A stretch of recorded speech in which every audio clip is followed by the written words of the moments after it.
Hamilton's typical performance at the Chinese Grand Prix mirrors Mercedes' ongoing struggles. Despite his efforts, the seven-time world champion finds himself facing yet another setback with the team he's been instrumental in leading to 6 consecutive titles. Yet, attributing all blame to Hamilton would be unfair, as Mercedes grapples with its own set of issues that hinder performance, leaving Hamilton with limited options. Given the potential of the W15, Mercedes must find a way to salvage the season. Can they secure even a single podium finish amidst the challenges? So far in the 2024 season, Mercedes has been frustrated, failing to clinch a podium with the W15 due to apparent correlation issues affecting its performance. During the Chinese Grand Prix, Mercedes arrived with tempered expectations, given the team's struggles to translate data into on-track success. Despite Hamilton's commendable podium finish during the sprint race on Saturday, the team's overall performance continues to be marred by underlying issues stemming from current regulations. Since its inception in 2022, the W15 has showcased impressive race pace, exemplified by Hamilton's second-place finish in the Shanghai Sprint, trailing only Max Verstappen's Red Bull. This performance underscored the W15's strength in longer runs but highlighted its struggle to deliver in single-lap scenarios, often resulting in lower grid positions. During the race, George Russell exhibited a strong start, advancing from 8th on the grid to 6th by overtaking the Ferrari drivers Leclerc and Sainz. However, his tire performance dwindled from lap 10 onward, necessitating a pit stop on lap 12 for fresh mediums, disrupting his progress. On the other hand, Lewis Hamilton, starting from 18th, opted for soft tires but faced challenges at the start, temporarily losing position due to being squeezed out. In the initial phases of the race, he swiftly maneuvered past local favorite Joe Gagnou and Kevin Magnussen. However, his progress was soon hindered by heavy traffic, prompting an early pit stop on lap 10 to switch from soft to medium tires. Lewis made another pit stop on lap 22 due to Valtteri Bottas' retirement triggering a virtual safety car, opting for hard compound tires this time. Shortly after this stop, the safety car was deployed, prompting him to make his second pit stop as well. The safety car lingered on the track due to multiple incidents, and when racing resumed on lap 33, Lewis seized the opportunity to overtake Ocon, securing 10th place. In the following laps, he successfully passed Nico Hülkenberg and closed in on Piastri, whose McLaren suffered damage during the earlier chaos. Both drivers managed their tires to withstand Alonso's charge on fresh medium tires towards the end of the race. Despite Alonso's relentless pursuit, Lewis couldn't hold him off, but George managed to maintain his position ahead of the Spaniard. Ultimately, they both crossed the finish line after completing 56 laps, with George finishing in 6th and Lewis in 9th place. For Hamilton, the race wasn't ideal, especially considering it was the first time in 2024 that he missed out on the podium. However, it provided some consolation to Mercedes fans. Looking ahead to 2026 and the new regulations era, there's anticipation for better prospects. During the race, Hamilton voiced his frustration over team radio, citing excessive understeer in the first half, which he initially attributed to potential damage.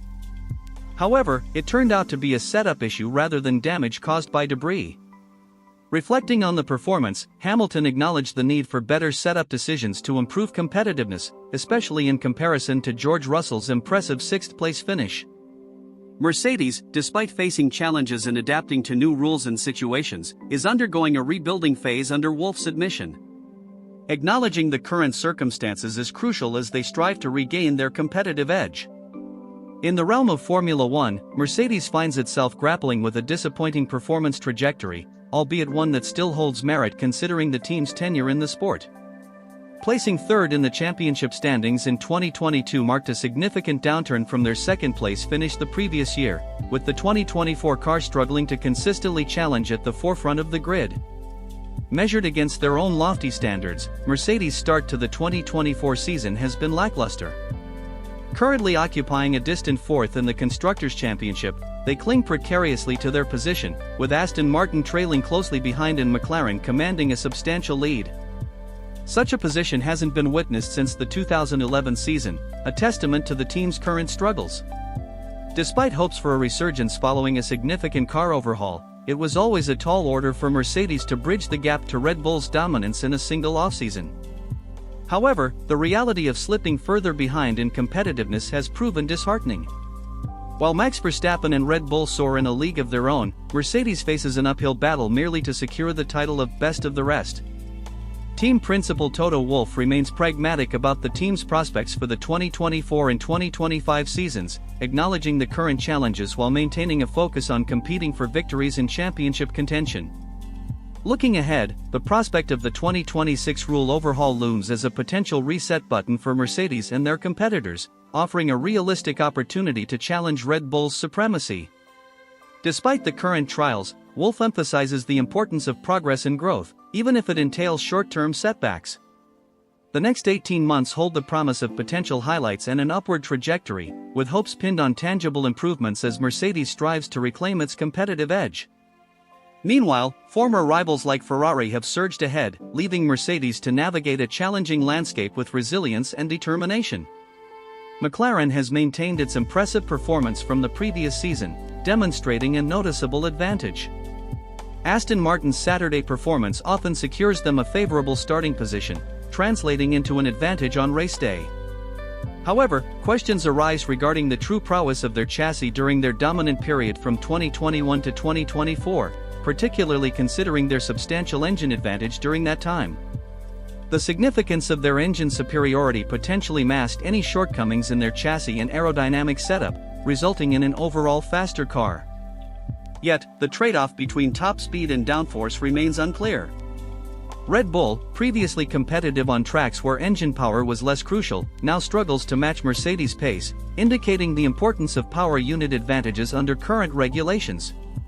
Red Bull's aerodynamic advancements with the RB20 align well with the current regulations, highlighting Mercedes' challenges. Mercedes' reluctance to adapt to new regulations has left them in a precarious position, exemplifying a flawed approach. Mercedes' assumption that minor changes in regulations wouldn't significantly impact their performance led to critical errors, such as the ill-conceived zero-pod concept. Their subsequent struggles reflect poorly on their decision-making and demand immediate rectification. The responsibility to overcome these setbacks falls squarely on Mercedes' shoulders.